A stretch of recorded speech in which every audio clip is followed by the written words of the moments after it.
Minority महिला हूँ, इस सदन में हम सिर्फ 2 महिलाएं हैं और उस नाते से मैं ये बात कहना चाहती हूँ कि इस बिल के माध्यम से मुस्लिम महिलाओं को कुछ नहीं मिल रहा है, ये हमें कुछ नहीं देना चाहते। निसार में तेरी गलियों पे है वतन, जहाँ चली है रिवाजो गैर कि कोई ना सर उठाकर चल सके। कि अभी ईद की रौनक बुझी भी नहीं थी और हमारी जड़ों पर एक नया फरमान लाया गया। पहले उत्तर प्रदेश में मुसलमानों को नमाज पढ़ने पर रोक लगाई और फिर सौगात में ये बिल लाया गया। ये वही सरकार है जिसने राम जन्मभूमि ट्रस्ट में ये लिख दिया कि जिला अधिकारी भी अगर होगा तो हिंदू होना चाहिए। कोई मुझे बताए कि वहाँ पर सेक्युलरिज्म का रस क्यों नहीं घोला गया। सुश्री इकरा चौधरी जी, प्लीज आप बोलिएगा। धन्यवाद सभापति जी। मैं सबसे पहले दाद देना चाहती हूँ इस बिल के टाइमिंग की कि अभी ईद की रौनक बुझी भी नहीं थी और हमारी जड़ों पर एक नया फरमान लाया गया। पहले उत्तर प्रदेश में मुसलमानों को नमाज पढ़ने पर रोक लगाई और फिर सौगात में ये बिल लाया गया।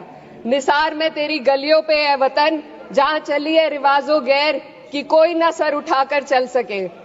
मैं सभापति जी आपको ये बताना चाहती हूँ कि ईद के मौके पर एक विधवा महिला अपनी लड़की के साथ मेरे पास आई और उसने बताया कि वह एक वक्फ की प्रॉपर्टी में रहती है, वही उसके सर पर छत का काम भी करती है और उसकी रोजी रोटी भी वहीं से आती है। वो इस बिल को लेकर इतनी फिक्रमंद थी कि कहीं उससे वो उसकी संपत्ति ना छीन ली जाए। वो अकेली एक ऐसी महिला नहीं है, ऐसे लाखों लोग हैं जो वक्फ की गरीब महिलाएं जो वक्फ की संपत्ति से अपना रोजगार चला रहे हैं। और ये जो वक्फ बाय यूजर क्लॉज के हटाने से लाखों वक्फ की जायदाद अपना स्टेटस खो देंगी और लाखों लोग इसी तरीके के लोग सड़कों पर आ जाएंगे। वक्फ क्या है, वक्फ बाय यूजर क्या है?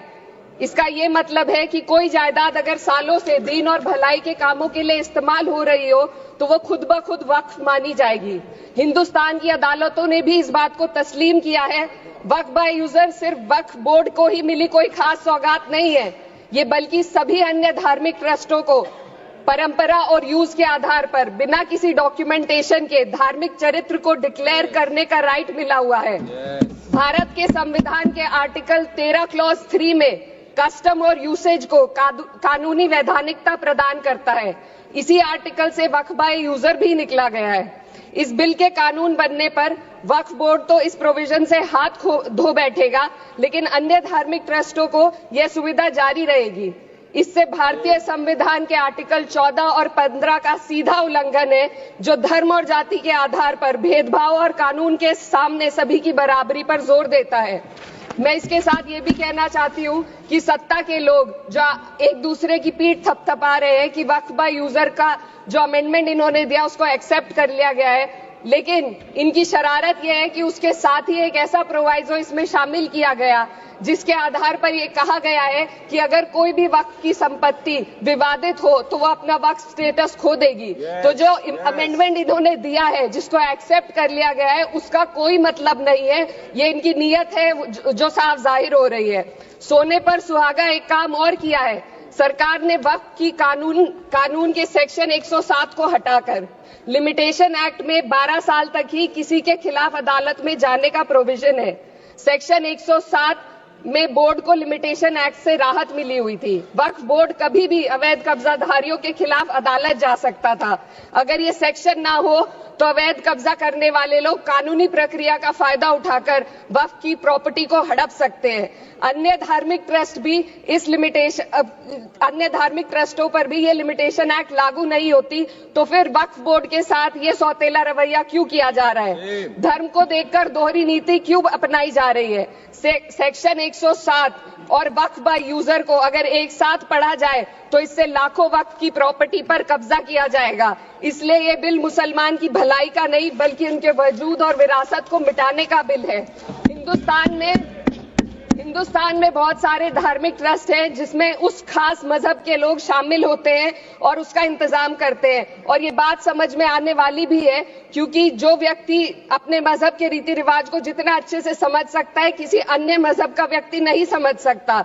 आर्टिकल 26 क्लॉज 2 के तहत धार्मिक संप्रदायों को अपने मजहबी इदारों के एडमिनिस्ट्रेशन का हक देता है, लेकिन वक्फ बोर्ड के बारे में इसको उल्टा किया जा। Sir 2 minute sir please 2 minutes. सरकार इसे एक सेक्युलर बॉडी मान रही है और इसमें गैर मुस्लिमों को शामिल करने की बात कह रही है। आपके मुंह से सेक्युलरिज्म की बात सुनकर अच्छा लगा, लेकिन अगले ही पल ये भ्रम टूट जाता है, क्योंकि आपको सिर्फ दान देने के लिए प्रैक्टिसिंग मुस्लिम का आपने क्लॉज डाला है, लेकिन बोर्ड में बैठने के लिए मुस्लिम होने की कोई आपकी क्लॉज नहीं है। तो इससे आपकी जो दोहरी नीति है वो साफ जाहिर होती है। ये वही सरकार है जिसने राम जन्मभूमि ट्रस्ट में ये लिख दिया कि जिला अधिकारी भी अगर होगा तो हिंदू होना चाहिए। कोई मुझे बताए कि वहां पर सेक्युलरिज्म का रस क्यों नहीं घोला गया।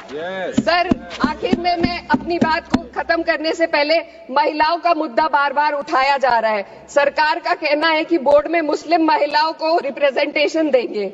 इस कानून से पहले भी मुस्लिम महिलाएं बोर्ड में मेंबर रह चुकी हैं और मिनिमम 2 का प्रोविजन था, उससे ज्यादा भी हो सकती थी। सर मैं ये कहना चाहती हूँ कि सरकार ने महिलाओं के लिए ऐसा कौन सा नया काम किया जिसका ढिंडोरा सरकार का हर सदस्य पीट रहा है। इस बात की तायद अगर आपकी तरफ से कोई मुस्लिम महिला करती तो हम उसका यकीन भी करते, लेकिन अफसोस आपकी इतनी लंबी कतार में एक भी मुस्लिम महिला नजर नहीं आती है। सर मैं खुद एक मुस्लिम महिला हूँ, मैं सिर्फ एक मैं माइनॉरिटी महिला हूँ। इस सदन में हम सिर्फ 2 महिलाएं हैं और उस नाते से मैं ये बात कहना चाहती हूँ कि इस बिल के माध्यम से मुस्लिम महिलाओं को कुछ नहीं मिल रहा है। ये हमें कुछ नहीं देना चाहते, सिर्फ टोकनिज्म हमारे नाम पर बनाकर एक नैरेटिव मीडिया में चलाना चाहते हैं। तो ये बिल मुसलमान की भलाई का नहीं, उनकी पहचान को मिटाने का है।